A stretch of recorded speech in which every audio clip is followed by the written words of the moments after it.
Ms. Chen, Mr. Patterson straightened his blazer with practiced disdain. The membership committee has made their decision. I sat quietly in the oak-paneled office of the Evergreen Country Club, watching the afternoon light reflect off my laptop's screen. The same screen displaying confirmation of my latest acquisition. Your behavior has been deemed unsuitable, he continued, flanked by the committee members in their perfectly pressed khakis and pastel polos. The standards of Evergreen must be maintained. Unsuitable. I kept my voice neutral, thinking of the papers my lawyers had finalized that morning. The incident at the charity gala. Mrs. Whitmore spoke up, pearls gleaming. Speaking to the staff like equals. Suggesting the club's investment portfolio was. She shuddered, outdated. And your attire, Ms. Bradford added, eyeing my simple black dress, a hand-tailored piece worth more than her annual membership dues. The club has a certain aesthetic. I checked my watch, Swiss-made, discreet, worth more than their cars combined. So my membership is being revoked?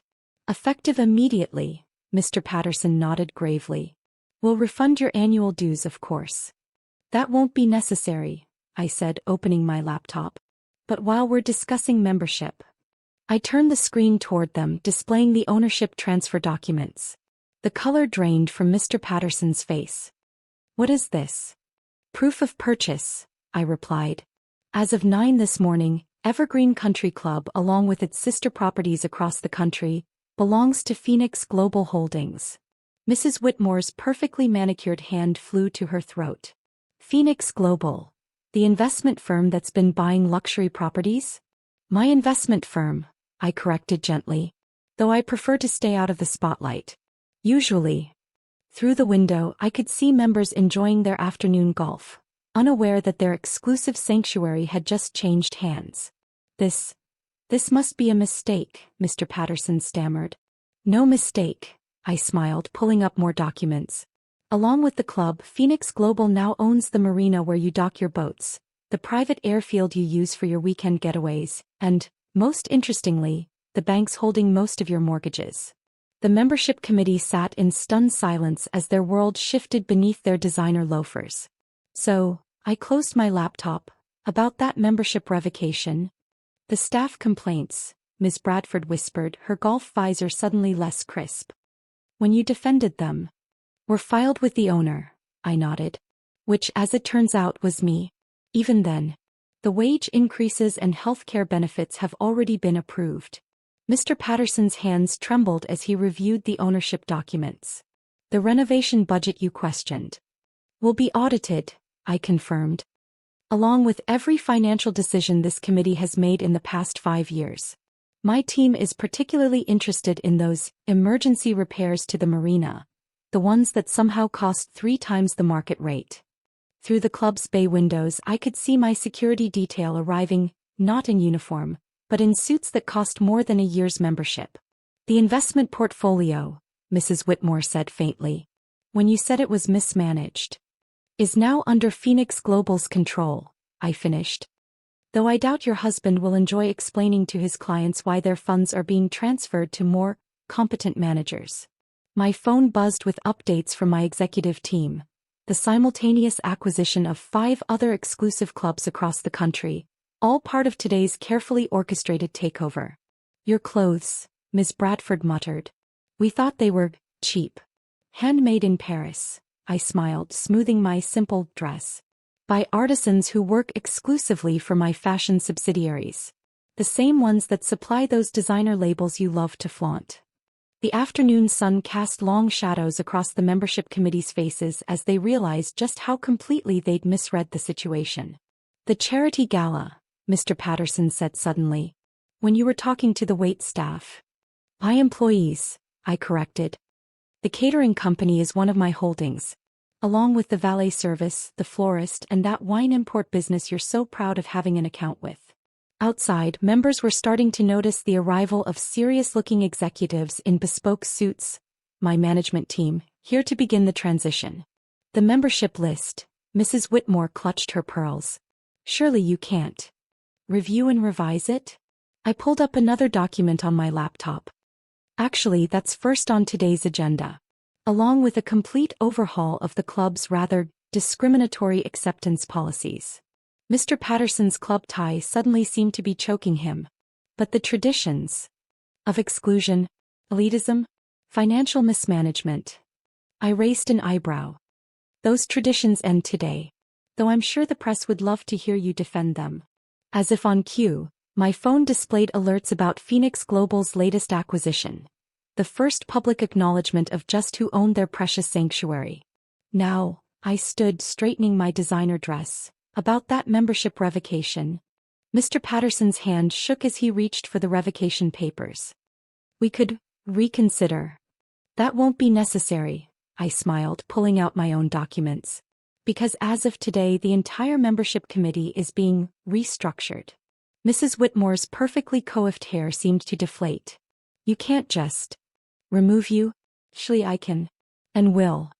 I slid the papers across the mahogany table. Though the SEC might be more interested in your husband's creative accounting for the club's investment fund. Through the window I could see more of my executives arriving, men and women whose net worth made the club's elite membership look like pocket change. The golf tournament next week, Ms. Bradford said weakly. The governor is attending. We'll proceed as planned, I nodded. Though he might be surprised to learn who's actually hosting him. My team has some interesting questions about those state contracts his brother-in-law keeps winning. The afternoon light caught my laptop's screen, displaying real-time updates as Phoenix Global's acquisition became public knowledge.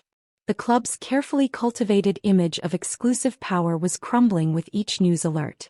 Your table at the dining room, Mr. Patterson tried one last time. The one you complained about. Near the kitchen? I smiled. Will make an excellent location for my private office. The renovation starts tomorrow. Though I suspect the kitchen staff, who by the way now have full benefits and fair wages, will enjoy watching you explain yourselves to my audit team. My phone buzzed again. More notifications about Phoenix Global's expanding luxury portfolio. The same company they'd dismissed as new money when I'd hinted at my connections. The membership fees you paid, Mrs. Whitmore offered desperately. We can refund. Are less than what I spend on coffee each month, I cut in. Though I'm more interested in the fees you've been charging other members, particularly the ones who don't match your preferred demographic. The sound of helicopters approached, my executive transport arriving for the emergency board meeting that would reshape their precious institution. You see, I continued, gathering my things, while you were all busy deciding who was worthy of joining your club, I was busy buying it. And every other property and business you depend on to maintain your illusion of exclusivity. The board of directors, Mr. Patterson said weakly, watching through the window as my executive team assembled on the lawn. They won't stand for this. The board, I smiled, pulling up another document, was replaced this morning. Though most of them were quite eager to resign once they saw the audit results. Fascinating spending habits, by the way. Mrs. Whitmore's pearls clinked nervously as she shifted in her seat. The annual charity ball will proceed under new management, I confirmed. Though the actual charities might finally see more than 10% of the proceeds. My forensic accountants are quite interested in where the rest has been going. Through the club's grand windows, members were gathering to watch as 3 black helicopters landed on the golf course. My private fleet, each worth more than their combined annual dues. The dress code, Ms. Bradford tried desperately. The standards you violated are being rewritten, I cut in. Along with the membership criteria that somehow rejected every qualified applicant who didn't fit your particular profile. My phone displayed another alert, global luxury markets responding to news of Phoenix Global's latest acquisition. The same markets that would soon reveal exactly who held the real power in their social circle. Your table complaints, Mr. Patterson muttered. When you asked to be moved from the kitchen area, will be addressed in the complete renovation, I nodded. Though I suspect the current seating arrangement reflects rather poorly on this committee's priorities. Outside, my security detail had taken up positions around the perimeter. The same professionals they'd dismissed as hired help during previous visits. The marina expansion, Mrs. Whitmore said suddenly. The project you questioned is being investigated by my compliance team, I confirmed.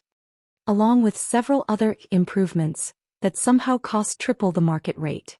I'm sure your husband's construction company can explain the discrepancies. The afternoon sun caught my laptop's screen as more breaking news appeared. Phoenix Global so finally revealed as the mysterious buyer reshaping the luxury landscape. Now, I stood, smoothing my couture dress. Let's discuss the real changes coming to Evergreen. Mr. Patterson's club tie seemed to tighten itself. Changes. Complete overhaul of membership criteria. Financial audit of all accounts. Investigation of discriminatory practices. I checked my phone. Oh, and the immediate dissolution of this committee. Mrs. Whitmore's manicured hand trembled. You can't. Actually, I can. And am. I smiled. Though I'm sure the press would love to hear your defense of the club's interesting membership decisions, particularly regarding those qualified applicants who were rejected for surprisingly consistent reasons. Through the windows, I could see my executive team approaching, global power players who made their social circle look decidedly provincial. The staff entrance you insisted I use last month? I continued. Will be renovated into the new corporate offices. Though I'm sure you'll all have plenty of time to find new clubs to join. Assuming any will have you after today's revelations. Mr. Patterson made one last attempt. The other members are about to learn exactly who owns their sanctuary, I finished. Along with their boats, their private banking services, and most of their investment portfolios. Amazing what you can acquire while people are busy judging your clothes. My phone buzzed with another update. Markets responding to Phoenix Global's emergence as a dominant force in luxury properties. So, I gathered my belongings. About that membership revocation. The committee sat in stunned silence as reality settled over their perfectly coordinated outfits. Consider this your exit interview, I said, heading for the door. Though you might want to contact your lawyers. My audit team has some interesting questions about the club's finances under your supervision. The sound of helicopters filled the air as I prepared to leave, drowning out their stammered protests. Oh, and Mr. Patterson? I paused at the threshold. That unsuitable behavior you mentioned? Turns out owning everything is the most suitable behavior of all. Sometimes I mused as I walked toward my waiting aircraft. The best revenge isn't getting even. It's becoming their boss.